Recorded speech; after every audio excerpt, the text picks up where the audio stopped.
Hey guys, Chris here from ASM Scholarships. Welcome back to the YouTube channel. This is the first video we're making in 2020. And also I'm wearing a bit of a Kansas hat because I know the Kansas Chiefs just won a Super Bowl here in Miami. So look, the purpose of this video today is to talk about the pros and cons of the NJCAA. Now, if you don't know what that is, you're going to find this video very informative and helpful towards selecting which type of university you should consider. Now, a lot of people don't really understand the whole junior college NJCAA thing, get confused and think it's not good for them. So hopefully I can help you kind of figure that out if this is an option for you or not. And we'll go through some of the good bits about it and some of the bad bits about it. Now, if you're an athlete, this video is going to be perfect for you. If you are an athlete that maybe struggles a bit in school, this could be really a division you want to consider, and I'll explain why right now. So look, the first thing I want to get, the big myth out of the way, is that a lot of people think junior college is not part of your university curriculum. It is. So these are 2-year universities, right? They don't do the whole bachelor, they do the first part of your bachelor degree, which over here in America they call the associate's degree. It goes 2 years to get your associate's degree, and then you're going to transfer to what we call a typical 4-year school, but you're only going to do 2 years at that 4-year school. You're not going to do another 4, you do 2 years at JCE, so you do 4 years at 2 years at the NJCAA, then you transfer either to the NCAA or the NAIA. These are the other associations that you'll transfer to later, but you just do the 2 years there. All your credits that you do here at the NJCAA will transfer over, so you're not losing any time. But, big but, why would you do this instead of just going straight to here? Well, here's the main reasons why. A lot of students who maybe struggle a bit in school, find school a bit hard, typically maybe getting C's and D's, maybe even failing their classes at high school, should really start here at the NJCAA because it is easier to get in. You don't have to take an SAT exam, which you will have to do in any of these divisions, or an ACT exam. So it's a little bit easier there, less entry requirements, less tough with your high school grades and what you need. If you compare, say, a Stanford University in the NCAA, you typically need at least kind of like a B plus, higher A's to get into a program like that with a good SAT score, typically 1400 plus. Where over here, you could literally just literally got through high school, just barely passed, have no SAT and just go straight in. So does that mean everyone's not good at school? No, you get a lot of people just haven't had the opportunity to get access to good tutors and have the chance to work on their schoolwork. So here's a great place to kind of start off and not find it too difficult. But what you do tend to find at these programs are very, very good athletes. Now, I will kind of go into that a bit more now. Not every NJCAA program is a high-level program. It's like Division 1. Not all of them are top programs either.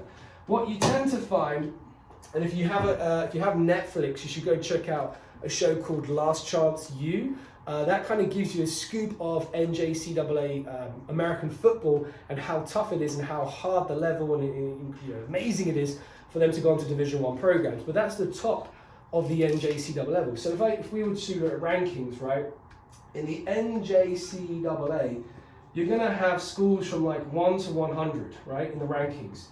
Now the schools that are like in the top percentile, from let's say the 1 to the 50s, and there's more schools than 100. I'm just picking like conference-wise. Every conference is going to have X amount of schools. But if you pick in any conference, then a conference would be like the Southern region, the Midwest, the Californian. Anything in the top 50, potential of you going to a Division 1 program in the NCAA is very high. But if you're outside of that, if you're not in the top, top 50 NJCAA program for sport level, it's probably not going to be easy to transfer to a Division 1. More realistically, like an NAIA program or maybe even a Division 3 program.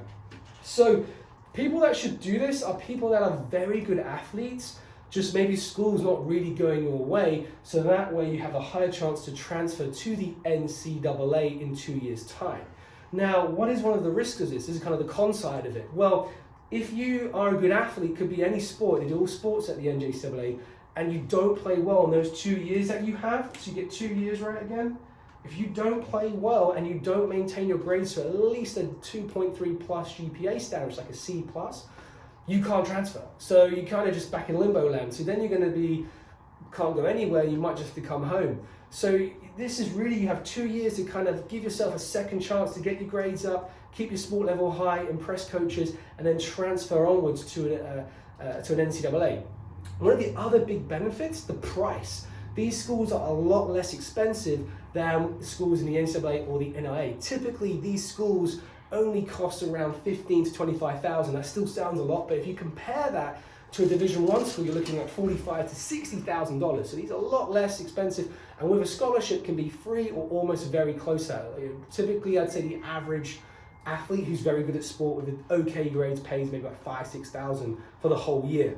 So good options if you're trying to get a more economical start to the process, easier academic entry with the potential to go to top Division I programs. This is a good option for you. Now, if your grades are very good, A, Bs, your sport level's good, I don't think it's an option for you. But if it's the other way, this is an option for you. Now, these programs recruit early. Typically, most of these universities will be recruiting players who are around 16, 17 years old. The longer you leave it, the harder it is to get in. Just normally comes to be more expensive. So definitely start again early if you want to get in, but you don't have to start as early as like Division I's at 14. Again, a lot of reasons, kind of last reason I'll leave you with that athletes pick junior colleges is they are very good athletes, but they started their recruitment process too late. So they start at 16 and 17 wanting to go to big schools like UCLA, Stanford, Florida States, and like these schools. Because they start late, miss the boat, don't get seen by the D1 programs, they come here first and then they transfer. So sometimes you do get actually a lot of times you do get athletes in these programs who have the grades to get into D1 programs, have the level, just left it too late. So guys, I hope you found this video useful. I hope it helps explain the NJCAA setup and what it means. Like I said, in California, it's the NCAA. It's basically the same thing, but just in California. And if you want more information about this video, have any questions, feel free to leave us a comment or come to our website, asmscholarships.com, and apply with us, and we'd be happy to help you out. Guys, please subscribe to our channel if you found this video awesome, and look out for more interesting videos to come. Take care.